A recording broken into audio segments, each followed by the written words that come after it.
Thank you. And Adam, it's noon. All right. Thank you, Maura. I'm hoping everyone can hear me. Good afternoon, everyone. My name is Adam Levine, and I'm the Executive Director here at the New York Metropolitan Transportation Council, or NYMTC.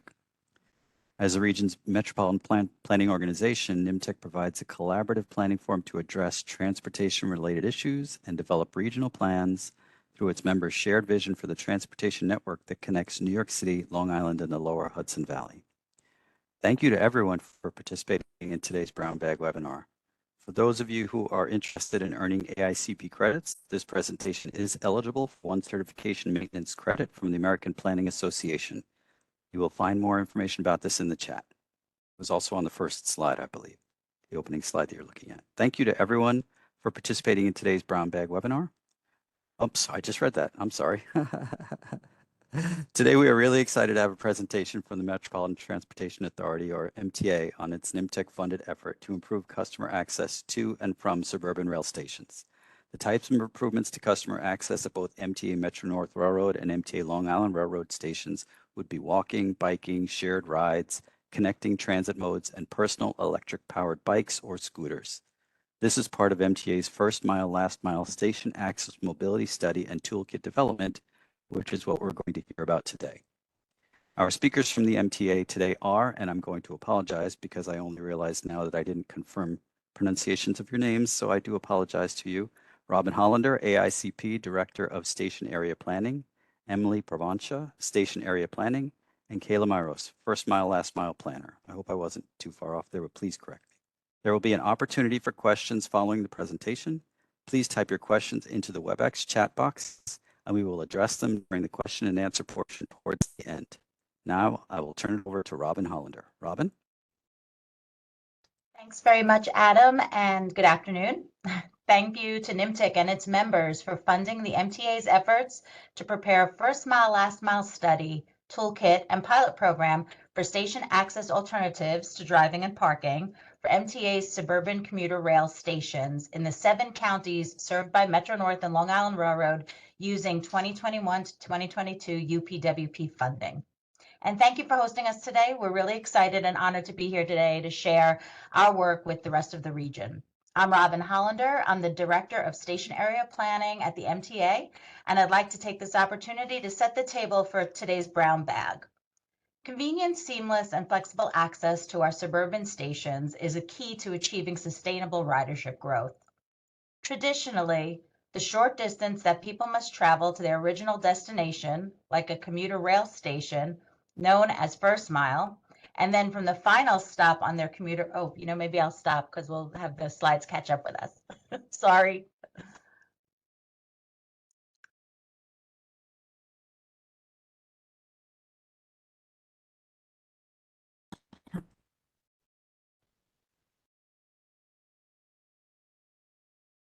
Thanks, Emily. I'm on slide 2 now. Thank you. Traditionally, the short distance that people must travel to their original destination, like a commuter rail station, is known as the first mile, and from the final stop on their commuter rail trip to their final destination, known as the last mile, is primarily accessed by most of our commuter rail customers, about 70% of them, by driving and parking at their station. However, many of MTA's commuter railroad stations are set in dense suburban cities or moderately dense villages, and in those areas, about 25% of customers primarily walk to stations, and just over 5% of our customers primarily bike or take transit to access commuter rail in those densely populated areas. Through the MTA's first mile, last mile effort, the overarching goal was to improve access to suburban Metro-North and Long Island Railroad commuter rail stations and shift how customers access their station away from driving and parking to alternative modes like walking, biking, shared rides, and connecting transit. I'm joined here today by the very talented station area planning team at the MTA. Emily Provancha is the Senior Manager of Station Area Planning at MTA TOD. She did the yeoman's work managing this first ever effort. And Kayla Myros, who's a planner and first mile, last mile coordinator who assists with the efforts of our communities to plan and implement first mile, last mile strategies. I'm going to hand it over to Emily, who's going to continue presenting before the live Toolkit demonstration. Thank you. Thanks, Robin. Okay, let me see if I can figure out how to turn my camera on. Sorry, when I'm in the sharing mode, it's not allowing me. Okay. So while the data that Robin mentioned reflects the primary access mode that most of our customers use, we expect that many of our customers use a variety of modes to access their station. We're seeing multimodal access on the rise, especially due to regional trends such as the growth in reverse commuting, hybrid and remote work, discretionary travel, and the prevalence of personal and shared micromobility options. For the study, we started by researching industry best practices, and we have many examples throughout our territory, as shown here on this slide. These provide convenient, seamless, and car-free options to our customers to access their station. Expanding options like this could shift customers away from driving, and it could grow ridership by accommodating new riders. We could also reduce the need to build new parking garages, which we know is costly and does not make the best use of property. The next study task involved analyzing station area characteristics like residential and daytime employment density, the land use mix around stations, as well as ridership data and parking occupancy. And we did this at 168 suburban rail stations throughout Metro North and Long Island Railroad and the 7 counties we serve in those territories. We categorized all of those stations into these 6 station typologies that you're seeing on the screen.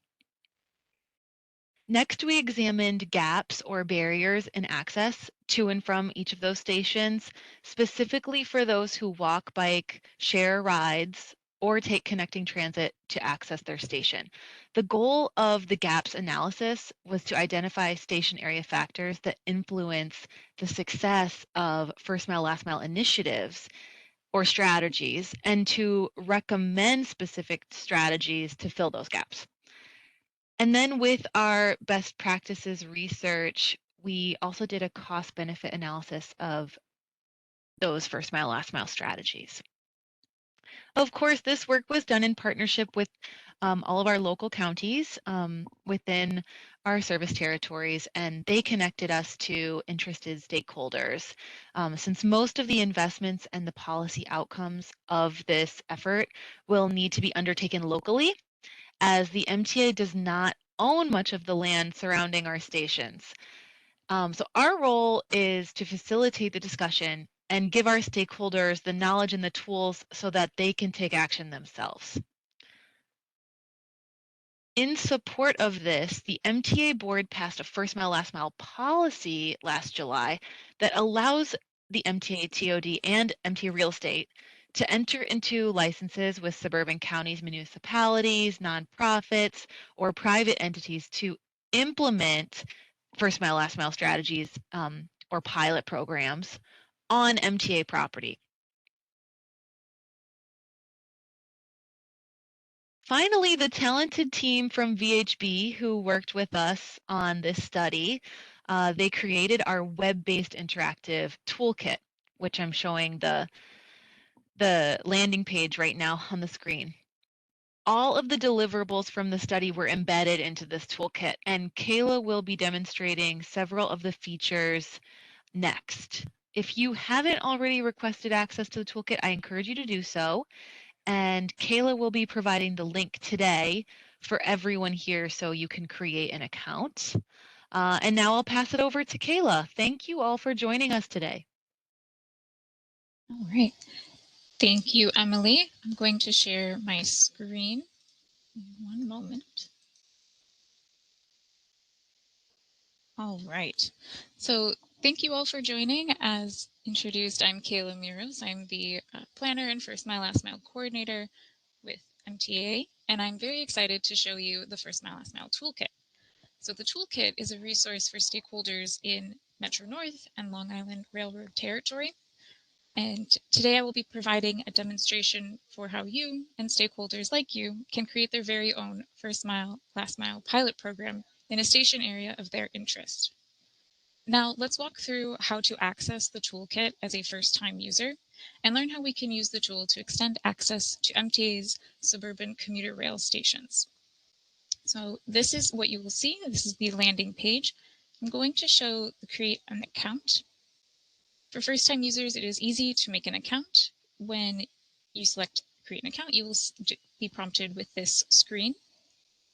And steps 4 and 5 are very key to follow. Once you have registered with an account by signing up, you will be redirected to a page that you'll need to close out of. And you will then return to the first mile, last mile toolkit, this landing page, and attempt to log in. What this does is it registers your user account. And once you do that, we at the MTA will be able to see your account created and approve access. So if you are struggling to get access, please don't hesitate to reach out to our contacts that I've provided today. All right. So once your account is live, you can sign in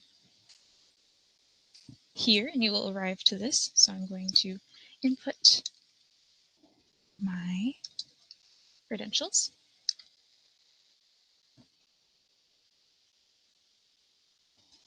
All right. So once your account is live, you will arrive into the toolkit at this landing page. Here's where you can find video tutorials, background information, and there is also a tour that'll pop up for first-time users. This will provide step-by-steps for using the toolkit. I'm going to X out of this for now.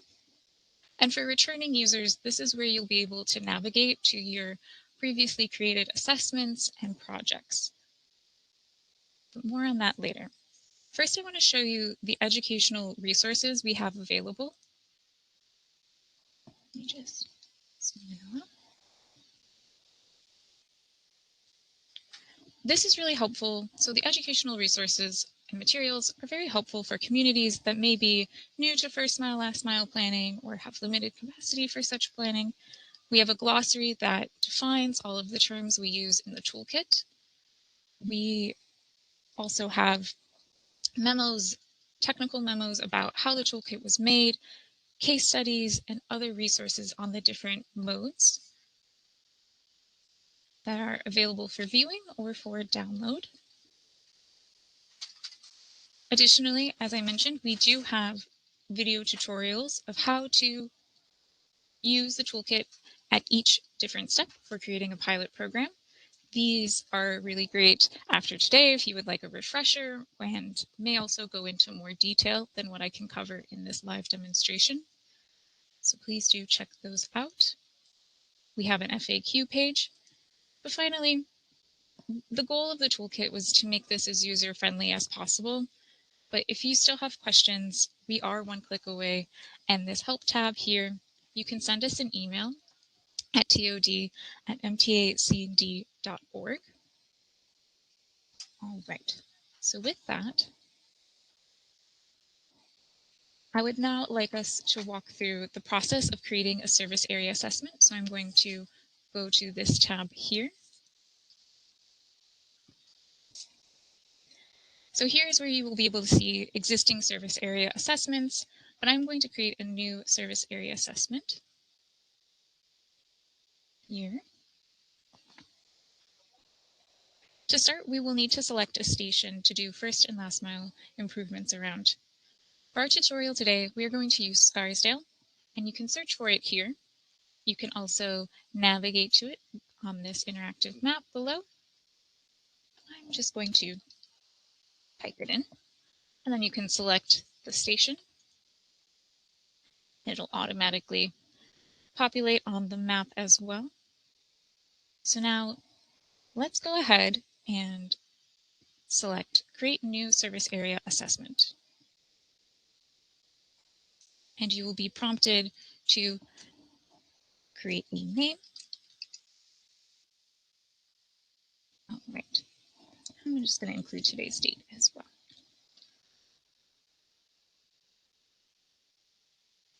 Okay, so now we're in the assessments page and we are in the create a service area assessment for our specific station area.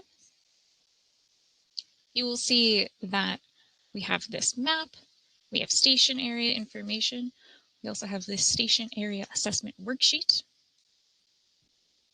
And the first step here is to create and define a boundary for the first mile, last mile projects.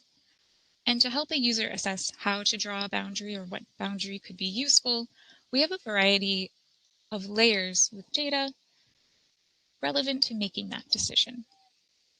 Automatically, the map shows the travel sheds for walking, biking, and then the transit shed around the station that you've selected. So we can see the travel shed for Scarsdale Station here.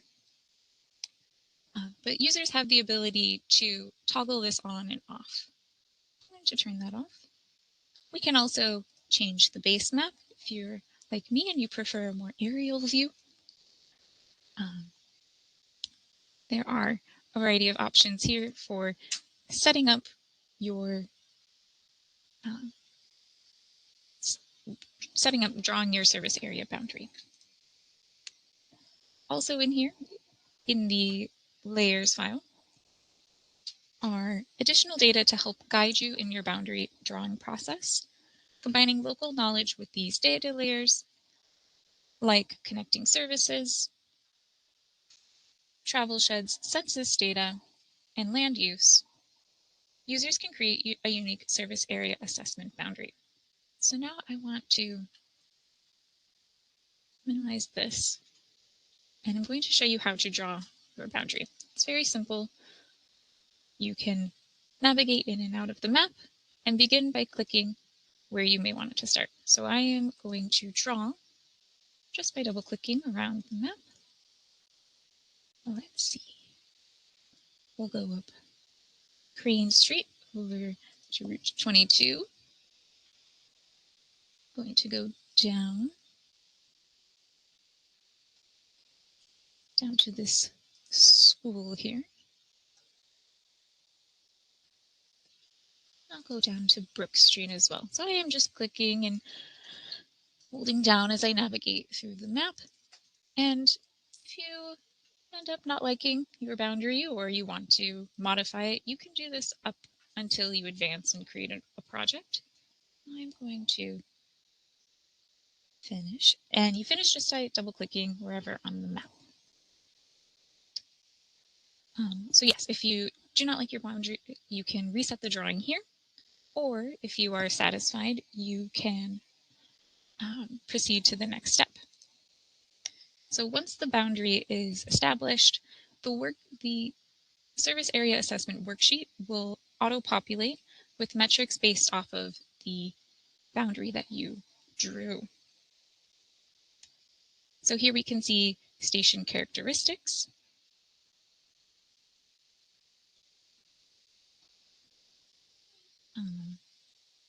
With the typology that Emily discussed, and this also shows us the gap score. The gap score is important to pay attention to because gap scores indicate a mismatch in access modes at a station compared to other stations with that same typology. We can see that Scarsdale is a medium density suburban mixed use typology, and its gap score is calculated based off of its characteristics and in comparison to the cohort of medium density suburban mixed use type stations. The station gap score shown here, is a high, medium, or low score, and this accounts for the percentage of riders using the specific mode to access the station, as well as station-specific factors that determine the ease or difficulty of using that mode. A high gap score indicates a lower than average use for that specific mode, so walk, bike, micromobility, shared ride, or transit. And a low gap score indicates a higher than average use for that mode to reach the station. The gap scores are important to review when considering what potential first mile, last mile strategies you would like to implement. It's also important to note parking difficulty shown below. Parking difficulty assesses the need for alternatives to driving and parking at a station in order to reach the station. We can see that Scarsdale has very high parking utilization, indicating that there is need for alternatives to driving and parking at the station in order to access the train. There are also the demographics of the boundary shown here. And then this shows the propensity score for the selected service area. The propensity score measures the potential for a station area to support access by the different modes, like walking, bicycling and micromobility, shared ride, and transit. And it is based on demographic and geographic features of the specifically defined boundary. To review whether or not different types of first mile, last mile interventions would have success, we have the first mile, last mile propensity score for the service area here. And based with and compared to the gaps, we report a probability of success shown here for the different mode types. Based off of these probabilities, users can take that information to decide what modal strategy they would want to develop a project with. So once you're satisfied with your boundary and you have reviewed the station information and the station area assessment worksheet, you can advance to the next step, which is to create a new project from the service area. So I'm going to select this and give it a name. And today's date, and I am going to create. And so now we are in the project creation section of the toolkit. And the first step is the service mode considerations. Your first mile, last mile strategies. So as I've said, walking, biking, micromobility, transit, and shared ride and TNC is what you'll be selecting in this step. So during the station area assessment, the Scarsdale service area indicated a score for the probability of success for walking to be very high, shared ride, transit, bicycle, micromobility to be high. So this is a likelihood of success, and this table shows us the propensity score here. And so I'm going to actually select the bike and micromobility, and these scores, again, will change based off of that boundary that you draw.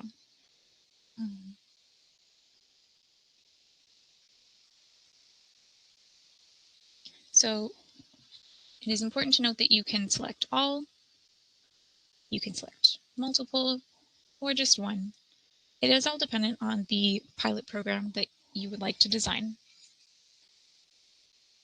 So I'm going to select bicycling and micromobility, and improving station accessibility using this mode will encourage Scarsdale riders to use alternative modes to access the station and encourage residents to use available transit services. So let's begin building our pilot program for bicycling and micromobility improvements, and I'm going to advance to the next step. All right. Let's zoom out a little. So the first step after selecting the service mode is to assess where the areas of greatest need are within the service area. It is important to understand where there are high concentrations of equity and protected populations. Information pertaining to compliance with local, state, and federal compliance are also available for review during this step. You can see here. The equity demographics shown here, like transportation burden, percentage of minority population, and at the percentage of households living at or below poverty, are shown here by census block groups. So we can zoom in and see our different block groups for Scarsdale in our boundary. Within the village boundaries and where a pilot could be successfully implemented by the Village of Scarsdale, there is a lower concentration of equity concerns. However, there are equity populations to consider outside of the village, and we can review that here. This is poverty. Also show transportation burden. You can select these to toggle them on and off. And you can also see the percentages here for your different demographic factors.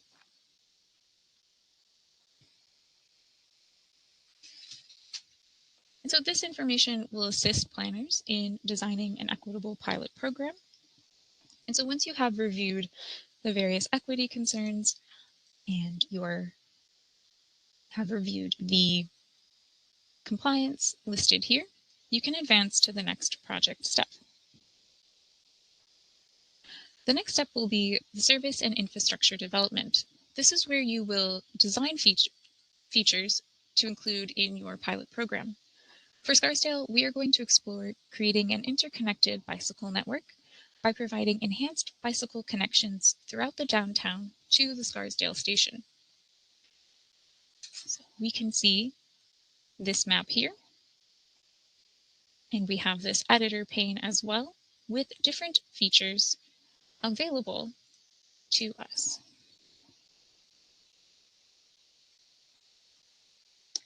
We have protected bike lanes, buffered bike lanes, and different types of bicycle storage to select and choose from. And users can select and place these on the map. For the sake of this demonstration, I'm going to be adding bike lanes and storage intuitively, but in reality, this process can be completed as a complement with other planning processes, like engaging the public on where they would like to see features, or used internally as a way to map out priorities that were previously defined in a comprehensive or strategic plan. So as I select infrastructure features, I'm just going to begin with this protected bike lane. I'm going to start drawing this protected bike lane on Popham Road here, going west to east. And then I can select create. So very similar to drawing the boundary, you are using the interactive map to apply these new features. So I'm going to include this protected bike lane on Eastern Parkway right in front of the station. And you can, if you are not satisfied, say you maybe put it on the sidewalk instead of on the road, you can delete this and redraw. So it is very adaptable. All right, so we have some protected bike lanes. Why don't I add a buffered bike lane down Scarsdale Ave?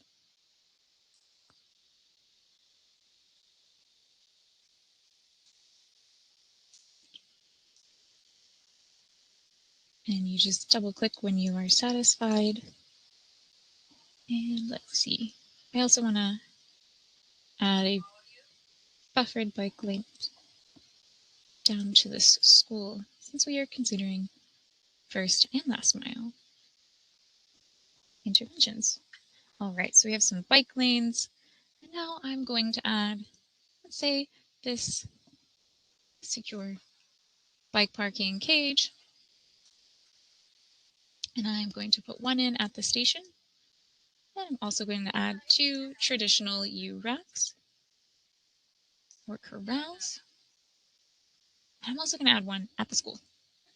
All right, so now let's zoom out and review. And so as I was selecting these infrastructure features, the toolkit automatically calculates the estimated cost for each type of feature, and it is tallied below in this table. And this is an important guide to help users consider what they may want to implement within the confines of a budget. And so upon reviewing this order of costs of all the features I've included, if I'm satisfied, I can proceed to the next step. And I can also continue to make edits by deleting features I no longer want. It is all very flexible, and it is also possible to return to this step down the line if I advance to these further steps, to come back, revisit, and make edits. But for now, upon review, I think this looks good for the pilot in my mind, and the budget also looks well. So let's proceed with the next step. So this section of the toolkit will guide you through various models of how to deliver your first mile and last mile strategies using different service providers, including public and private options. This step contains synthesized industry research that is available here and in the educational resources. It is very valuable to look to those looking to implement shared mobility services such as a bike share or a scooter share, as there are many different providers and details of those specific providers. Since that is not necessarily what our pilot is covering, I will review this and then proceed to the next step. Okay. So in this step, information will be provided about potential funding sources and requirements, including potential user fees. The First Mile, Last Mile Toolkit provides the order of magnitude cost estimates, and those are a general guidance for the typical level of investment required for such improvements. And these costs are a guide and not meant to be used to estimate the final operating or capital costs of the projects. As such,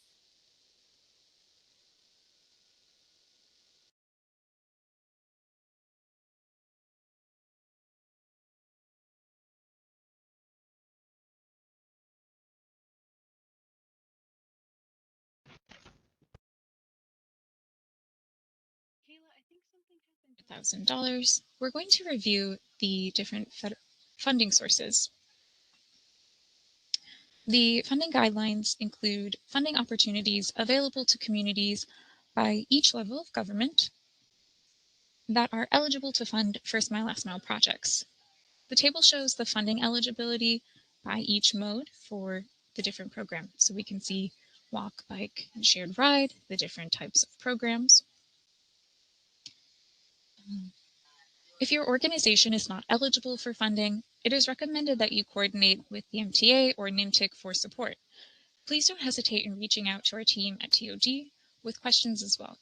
And while the MTA is not a granting agency, we within TOD are committed to providing planning assistance and connecting stakeholders with resources necessary to implement first mile and last mile improvements in their stations.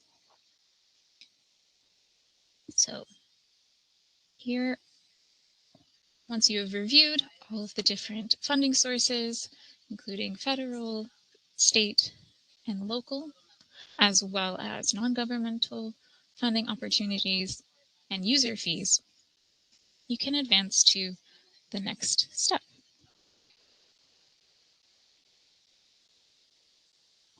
All right, so the next step is outreach and marketing considerations, which includes information about stakeholder coordination and how to spread the word about your project so travelers in your service area become aware of it.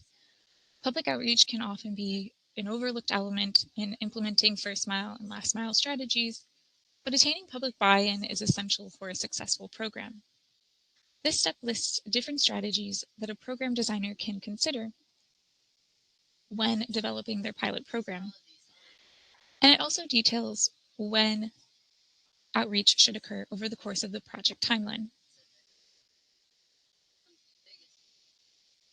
So once we end, it will also show the cost associated with each of the different outreach activities. And this is all summarized in this table here. And the descriptions are available below. And so once you have reviewed that and discussed, you can proceed to the next step. In this step, we will have a summary of the first mile, last mile strategies for the pilot program. This will include the table of the propensity score and likelihood of success in the mode that we have selected. Here we will see the summarized cost of the features included in our pilot program. And then we also will see the map with the features that we've added for facilitating our pilot program. And like I said before, if you've reached the summary stage and say, you know what, I think we have it in our budget to add another bike rack or maybe extend that bike lane, you can go back to step 3, the service and infrastructure development, and edit this as you like. And so this is also an excellent step to review and share with your colleagues to ensure that you would like to proceed with the pilot you have designed. And with that, we will advance to the final step. Finally, in this last step, we have the implementation and evaluation. This is a checklist and guidance. In this step, a checklist and guidance will be provided on how to advance your project towards implementation and how to monitor its use after it is implemented. Working with the MTA will be critical for implementing a successful first mile and last mile pilot program. This step includes contact information for MTA real estate and how to coordinate with MTA for staff reviews and site visits, as well as the new approval process for first mile, last mile improvements around the station areas. Plus, all of the work done designing the pilot program is summarized here and can be packaged into a project report by clicking on this button. As a reminder, you can revisit any of these previous steps, even after packaging the project. This could be helpful if you wanted to show multiple scenarios for a pilot program. So let's generate a project package. So this is what it will look like.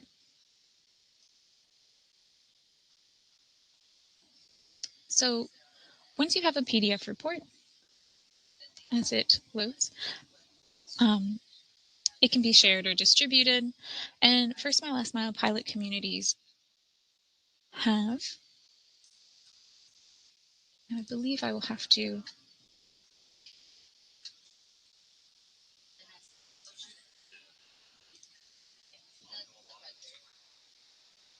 want to share the PDF report here. So once you have this PDF report, you can share it or distribute it. And as I was saying, the first mile, last mile pilot communities that we have been working with have used these reports in their grant applications for funding their pilot program. And we hope that this toolkit can be used to support communities in grant applications and planning processes going forward.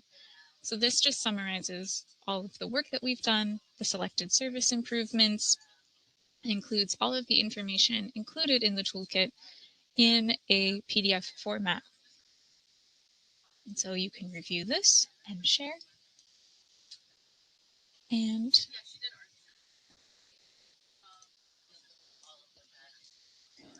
bear with me as I swap through my different screens. All right. So in conclusion, the first mile, last mile toolkit provides stakeholders with a step-by-step guide for identifying and developing potential first and last mile strategies in a pilot program. The MTA is committed to facilitating these connections to the suburban commuter rail stations to ensure sustainable ridership growth.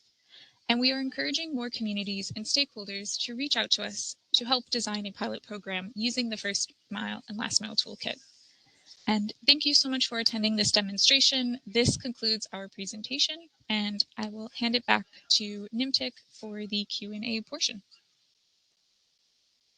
Thank you, Kayla. I'm going to agree with Christopher Perchef when he commented that this tool is amazing, because this tool is really amazing. So it's like planning from A to Z, walking through this tool, and we're really happy that you guys are able to present it to us today. So thank you. I did see that there were 1 or 2 people that dropped in their location information or their agency or company information in the chat. If everybody would be able to do that, if it's not going to be too distracting, it would be really cool to see where folks are coming from, just for our own interest. And then in the meanwhile, I have also seen there have been quite a few questions coming in. So Stephanie is going to manage that portion of our presentation today, read those off to you so that you guys can answer some of them. Thank you. Stephanie? Yes, thank you so much. This was a fantastic presentation. Just so I'm seeing things coming in, we have folks from Denver, as far away as Denver and Virginia and Prince William County. Thanks to everyone for putting your information. The first question we got fairly early on in the presentation, great job. Any consideration for doing this for stations within New York City? That's the first part of the question. And the second part of the question was, any programs to improve access for persons with impaired mobility? Hi there, this is Emily. So I could answer that regarding New York City. So actually, almost at the same time that we were doing the suburban commuter rail first mile, last mile study, we were also studying bicycle, pedestrian, and micromobility access to MTA system-wide. So including access over bridges, access to buses, access to subways. And we published a strategic action plan called Extending Transit's Reach. And through that process, we have built a lot of great relationships with New York City DOT, and there are several units involved with that work. So we meet regularly with New York City DOT to advance actions in the strategic action plan. I'm going to place the link in the chat for you, Seth. And we actually have some early wins that we've already implemented. So happy to chat with you more about that if you want to send us an email. And then as far as your next question about mobility improvements, you know, we are hoping to improve the toolkit. We have a draft scope of things that we would like to add to the interactive toolkit element to allow users to include more features in their pilot. So that's one of the things that we're looking to add in the near future. Thank you very much. The next question was, where is the station car parking data from? An example there was car parking is down dramatically at Tarrytown and Phillips Manor stations, for example. So where is the station car parking data from? Sure. That was from our stations and parking department, and that was pre-COVID data. Hopefully that answers your question. And if I could just add that the MTA has been monitoring the usage of our station parking facilities since COVID. And actually on Tuesdays, Wednesdays, and Thursdays, it might be pretty hard for you to get a parking space if you're at certain stations. So though Mondays and Fridays seem to be a little more sparse, we're finding a really good recovery. And that's why we like these first mile, last mile options instead. Thank you. Next question is, can someone provide an example of what increasing the walkability of the station would be? Example, it's in a fully built out downtown village. So what would the increasing walkability look like? Yeah, every station is different. That's what I will say. So it's really important to work locally and with your county stakeholders. But in terms of what the toolkit can offer right now for pedestrian improvements, it's drawing crosswalks where they are missing, drawing sidewalks where they are missing, and planning for raised crosswalks in certain areas. But like I said before, Kayla and Robin and I have been working on a scope for a toolkit improvements. So we'd really like to beef up the features that are included in that interactive mapping feature. So hopefully you'll be seeing more features soon. So much. Next question is, do we know that the Scarsdale Station Transit Facility allows commuters to bring their bicycles? So the MTA has a rule about bikes on board, and bikes are only allowed in the off-peak time. So during the AM peak and the PM peak, customers probably won't be allowed to bring their bikes. It's always up to the conductors based on, protecting the safety of our customers. Great, thank you. I've just been hearing some some in the chat that there's some trouble accessing the link. It requires a login. Is there another link we could potentially use that doesn't go to the ArcGIS link that people can access? Link I'm finding online also requires people to go to the login page. So I'll let Kayla answer that because I think she covered that earlier. Yeah, so in order to access the toolkit, you will need to create an account. So users today won't likely get access immediately. I have to go in and approve users. So, if you do register for an account, please do follow all of those steps listed on the on that beginning page. And you should be able to see access in about 2 to 3 business days. Typically, after this meeting, I will go in and everyone who has requested access, I will approve. So hold tight. And also clicking the link in the chat just kind of gets borked. You need to kind of copy paste it manually for people who want to go to there from the chat.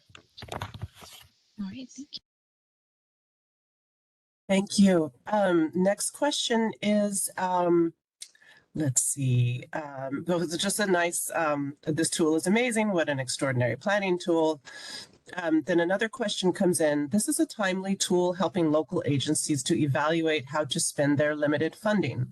Can you elaborate on how land evaluation is considered in selecting boundaries around train stations, especially in the lower Hudson Valley? And a clarification is that difficulties in walking and biking uphill or downhill will limit modal options. Yeah, definitely. We thought about that too with the topography, especially along the Hudson line. Robin, do you want to speak to this question? I mean, I know that we looked at like specific distances for walking. We said up to a mile. For biking, we said up to 2.5 miles. For shared ride, I think we said, and this one can really vary depending on the catchment area of the specific station, because some of our stations draw from a much broader regional area. But I think for shared ride and transit, we looked at anywhere from 5 to 10 miles. And I think perhaps I'm not sure exactly what's being asked, but I know that in the inputs to the toolkit, there is consideration for ease of getting to the station, and that could have included topography. And that's why in some locations, like Metro North's Hudson Line, walking and regular biking are not generally first mile, last mile. Sometimes there are other modes that seem to come up as a higher propensity, like anything that has assist in it. Excellent, thank you. Thanks to everyone for putting in your information. We're getting folks from all over the New York region and beyond. Next question is, where do the costs come from? For example, do they represent national averages or are they specific to the New York City area? So that's an easy question. So we pulled from New York State DOT's average costs for that. Great, thank you. And we continue to get great feedback and people really enjoyed this presentation.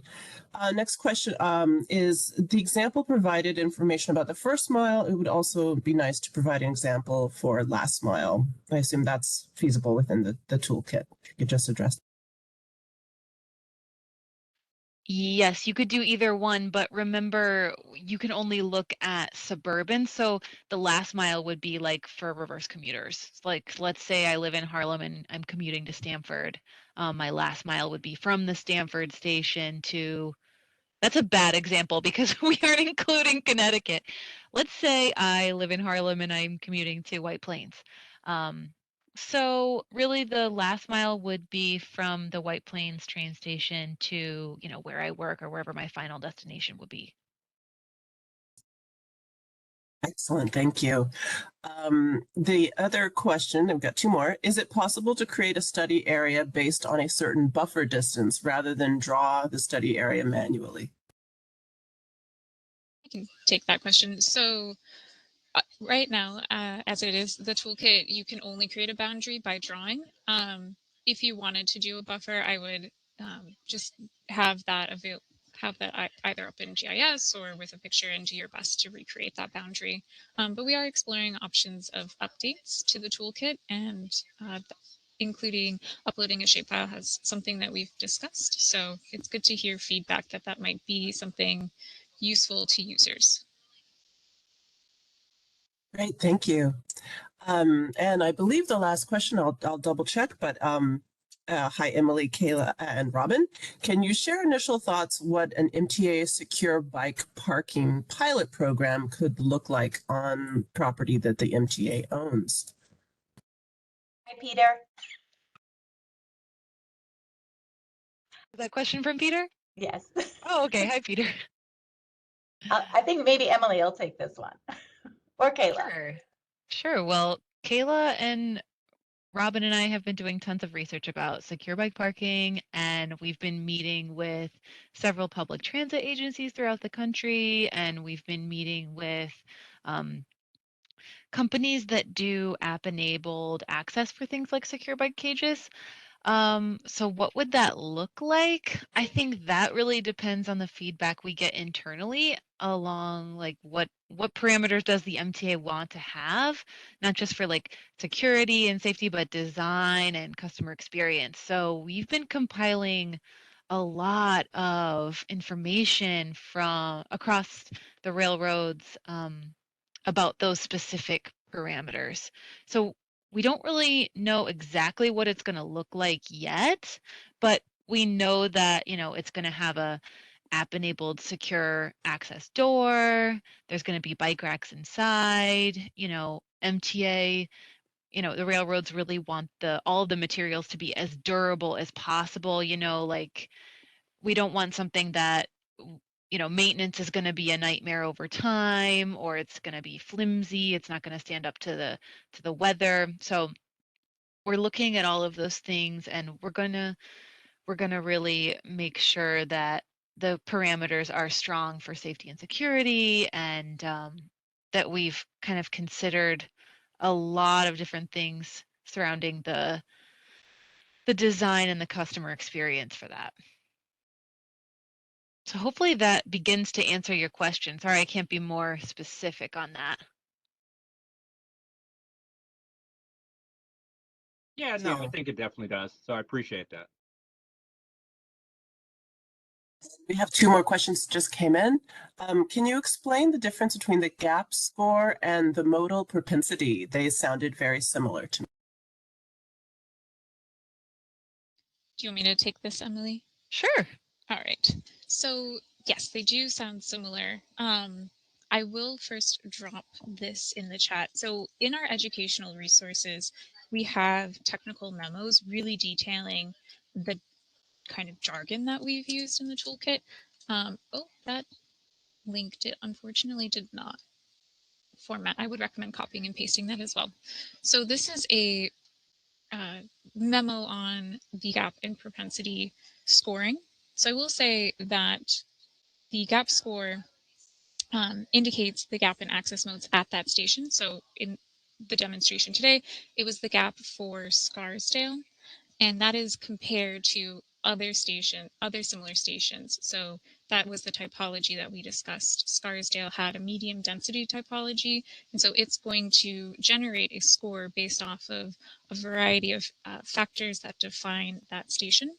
And it is tabulated against the propensity score, which indicates the likelihood that a mode can be attractive or successful in the boundary area that we drew. So that is the polygon. So this is the bit of the difference between them. And when we are talking about the success rate, that's calculated based off of the matrix. So we know with Scarsdale, based on the boundary that I had drawn, that it had a very high success rate for walking, and it had a high success rate for the other mobility types. And that is based off of the cross tabulation between the propensity and gap scores. So I do encourage people to review all of the information and the technical memos. That's all in the educational resources tab on the First Mile Last Mile Toolkit. And the educational resources are available without an account. So you are free to look at them. And in the educational resources is a wealth of information. So I hope this helps. Thank you so much. And a follow-up question to that was, for the travel sheds by mode shown on the map, is there an assumed travel time, like 15 or 20 minutes, or is it based on travel distance? Yeah, that was distance. So the pedestrian shed was a mile, the bike shed was 2.5 miles, I believe. And the transit shed, I think, was 5 miles.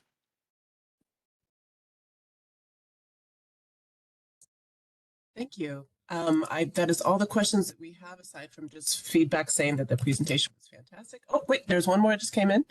Is it possible to share the station typologies you created? We are thinking of doing something similar at Amtrak, and it would be nice to see another example. Ooh, I think we would be very interested in speaking with Amtrak about that. We did a lot of internal and external outreach with the counties to put those together, and it was not an easy task. Um, sometimes what residents of an area think of is dense, relative to other communities isn't as dense. So we tried to be really sensitive to the context of the communities as they compare throughout the entire region. So yeah, we'd be happy to speak about those 6 typologies with Amtrak for sure. Please reach out to us. I also just wanted to shout out again to VHB for helping us on the study and the toolkit. They were so amazing to work with. And you know, they had a lot of great vision for us and just a dream to work with. Thank you so much. I'm going to, as we mentioned, this is available for one continuing credit at APA. I've put the link in the chat if you didn't see it before. And I think that's all the questions we have for now. And thank you everyone for attending. This is fantastic. Yeah, Thank thank you, you. Stephanie. Thank you, team. I'll just close us out briefly by thanking everyone for attending as well, the wonderful folks at MTA and VHB. NYMTC was very happy to fund this effort, and we're also receiving information back from this effort. We're actually going to be working with some communities to schedule community planning workshops to try and potentially move some of these ideas forward. So this is really exciting time and really exciting tool. Thank you again. Thank you. Have a good day. Thank you. Thank you. Thanks, everyone. Okay.